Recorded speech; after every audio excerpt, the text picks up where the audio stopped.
Hi, magandang umaga po sa inyong lahat. My name is John Kevin Paunel at nandito tayo muli sa Solana, Zaragoza, which is located here in Barangay Sapa, Libutad, Angeles City. At nasa harap tayo ng Natalia Model Unit. Meron itong minimum lot area na 156 square meters at floor area na 118 square meters. Meron itong 3 bedrooms and 3 toilet and bathroom. And meron din po itong 1 carport.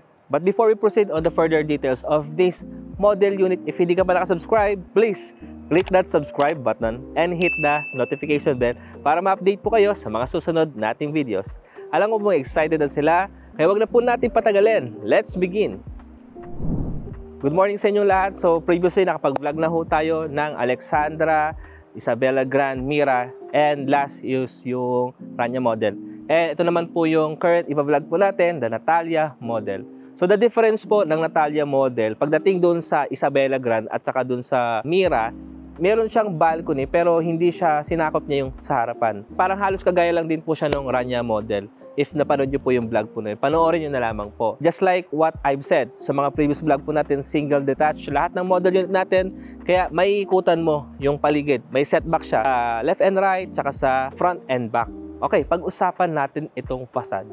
Kung papansinin po natin yung kanyang floor area, medyo mas maliit po siya kumpara doon sa mga nauna nating mga videos.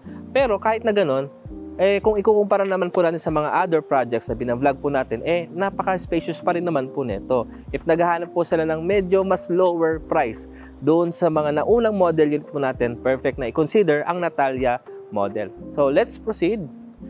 Check muna po natin yung carport.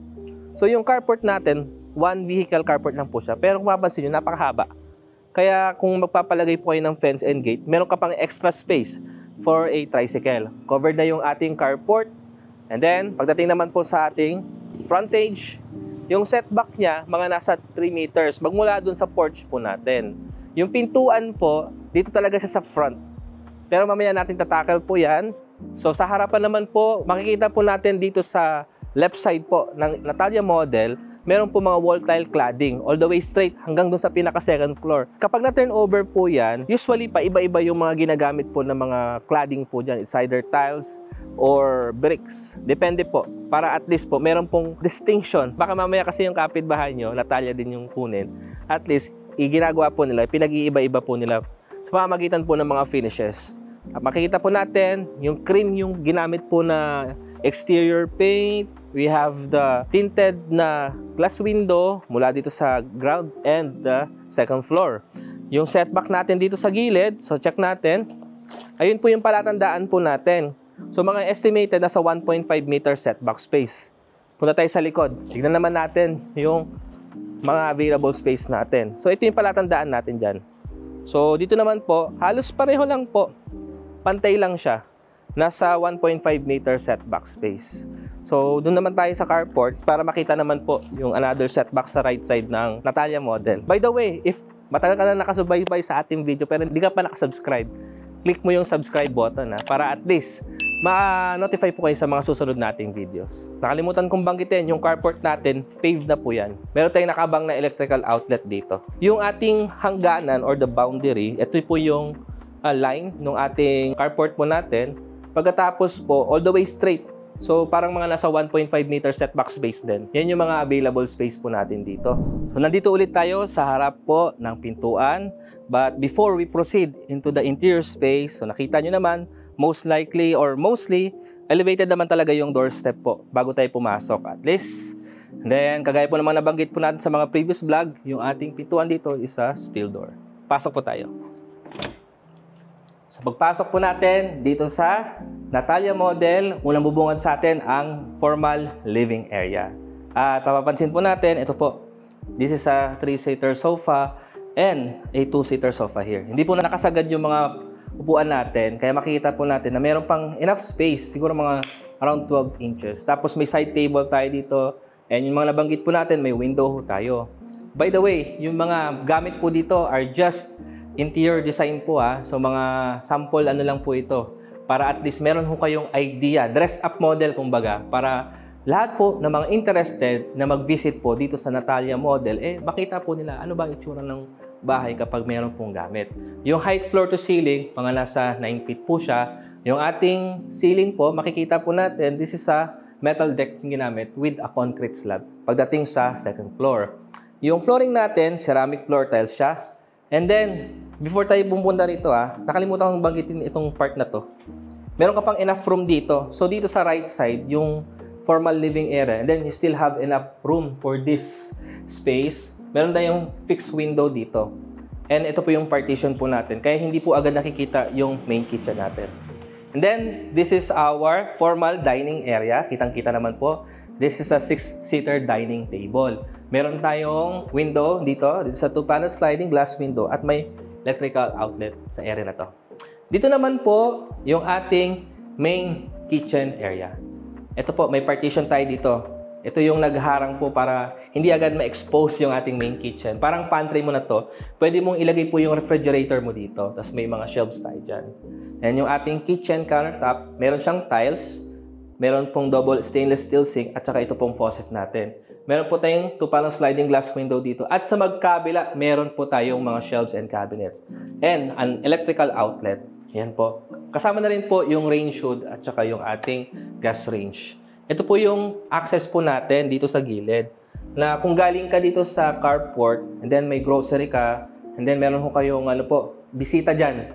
So usually, nahihiya ko yun or naiilang na papasok. May bisita, may dala kang mga gamit. So pwede kayo dito mag-access. Ano po ito? Steel flush door. Ayan. Yung ating door jamb, steel na rin po siya. May mga switch po tayo dito. And dito po malapit sa ating main kitchen, ito po yung ating first toilet and bathroom. Meron tayong wall-mounted lavatory. Yung pintuan, wood flush door po yan. Yung ating door jamb, this is a steel. Meron tayong water closet, shower area, may soap holder, tissue holder, tsaka yung po natin, awning type window. Yung height floor to ceiling, mga nasa 8 feet po siya.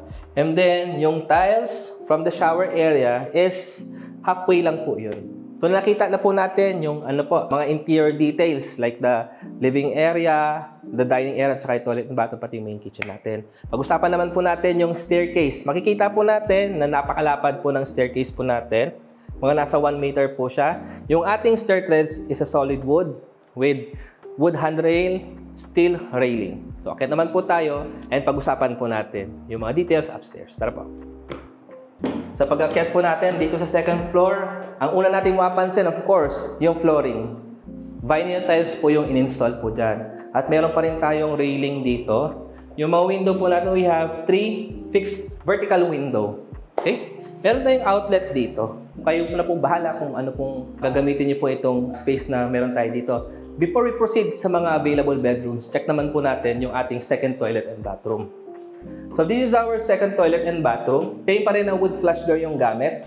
The difference kung kanina sa baba is wall-mounted lavatory. Dito naman po, pedestal lavatory with water closet. Hindi ko masyadong na-differentiate yung kaninang ground floor. Ano po siya? Yung elevation niya, pababa siya. Dito naman po, may harang talaga. Mga nasa 4 inch yung taas niya. We have the shower area, soap holder, and then halfway pa rin yung tiles na ginamit. Yung height floor to ceiling, 8 feet. Same din dito sa ating height pagdating sa second floor. Mga nasa 8 feet din po siya. Kumpara doon sa kanina na height floor to ceiling ng ground floor nasa 9 feet. Okay, check naman po natin yung mga beds natin. Check natin itong bedroom number 1. So this is the bedroom number 1. Hindi siya perfect na square or rectangle, pero magkakasya po yung double size bed po dito or even a queen size bed. And then meron ka pang enough room dito, mga nasa 1 meter dito sa below the bed. Meron tayong mga available na 2-panel sliding glass window, the electrical outlet dito at saka dito sa right side. And then, of course, meron pong AC outlet dyan. Kaya just in case na itanong nyo, meron bang abang for electrical outlet ng aircon? Meron po dito. So this is the bedroom number 1. Nakalimutan kong banggitin. Yung pintuan, it is a solid wood panel door. Yung bedroom number 2, check natin. So hindi yan. This is the master's bedroom. Dito mo tayo sa bedroom number 2. Sa bedroom number 2, pasensya na guys if madilim itong room na to. Kasi tinted yung window. Meron siyang screen. Dalawa yung window po natin. Yung height floor to ceiling nasa 8 feet. Vinyl tiles pa rin yung ating flooring. Yung ating pintuan, ito sa white solid wood panel door. At magkakasya po dito ang queen size bed. So makikita nyo naman po, ayan. queen size bed kasha or double size queen size bed kasyang-kasya. Then you still have enough space for a side table and another room for a cabinet. Yan. Meron tayong outlet dito. Check natin yung other outlet. Let's see if saan naka-install. Ayun, nandito po siya. And an AC outlet dito po. So this is the bedroom number 2. And now, let's check the final bedroom, which is the master's bedroom. Dito po siya sa kabila. So this is the master's bedroom. Kumpara doon sa mga available na rooms natin, doon sa previous vlog po, if napanood nyo po iyon, yan, para at least may konting liwanag.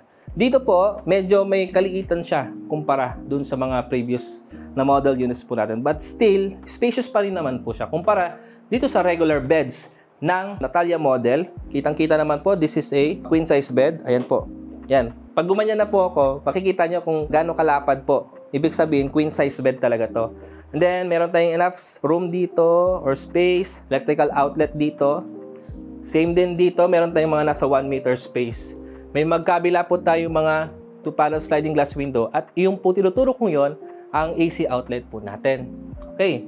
And, meron din po tayong built-in cabinet na floor to ceiling. May drawer po dyan, meron po tayong clothesline. And of course, ito yung isa sa pinaka magandang features nung pagkakaroon ng master's bedroom. Commonly kasi sa master's bedroom, malalaki yung room. Pero dito meron siyang ensuite toilet and bath. So with flush door yung gamit. And then we have this pedestal lavatory, water closet. Ang napansin ko lang dito, yung tiles pagdating sa shower area, hindi po siya floor to ceiling. Halfway lang din po siya parang yung mga common toilet po natin. Pero, meron po tayong electrical outlet for a water heater just in case magpapa-install sila. Makikita naman po natin yung mga abang na yon for water heater. And of course, the awning type window which serves as an air vents. So, nakita na po natin yung toilet and bath, the size of the beds, and check naman po natin ito pong balcony. So, labas po tayo dito. So, ito na po yung ating balcony. Masasabi ko na medyo spacious pa rin naman po siya. Kahit hindi niya naman po sinakop yung buong harapan, kagaya po ng mga previous model. Siguro, kung i-estimate po natin, mga nasa 5 meters yung haba niya. And then, yung lapad naman po dito, mga nasa 1 meter.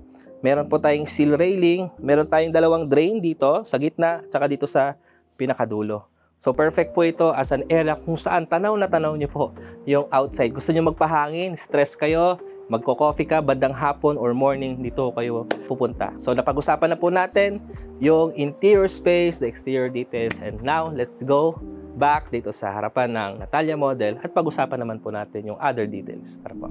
So, this is the Natalia model. If you have any question with regards to this video or this model unit, please don't hesitate na mag-comment sa ating comment section. If you want to know the price, naka-indicate na po sa ating description box. Nandun na rin po yung ating mobile number, ang ating WhatsApp, Viber, and email address. Follow nyo rin po ang aming Facebook page, John Kevin Paunel, and even our TikTok accounts. If you have any question with regards to this video, please wag ko kayong mag-hesitate na i-message po kami. By the way, malapit po tayo sa Marquee Mall, NLEX Angeles Exit. Located po tayo strategically sa business area po ng Pampanga. At may mga hospital din na po na malalapit. Yung amenities po natin dito, we have the basketball court, the swimming pool, children's playground, the gazebo, the gym, and then 24/7 gated community with security guard yung ating subdivision dito sa Solana, Zaragoza. Maraming salamat po sa inyong pagsubaybay. Kung hindi ka pa nakasubscribe, click that subscribe button para ma-update po kayo sa mga susunod nating video. Once again, see you on the next video. God bless.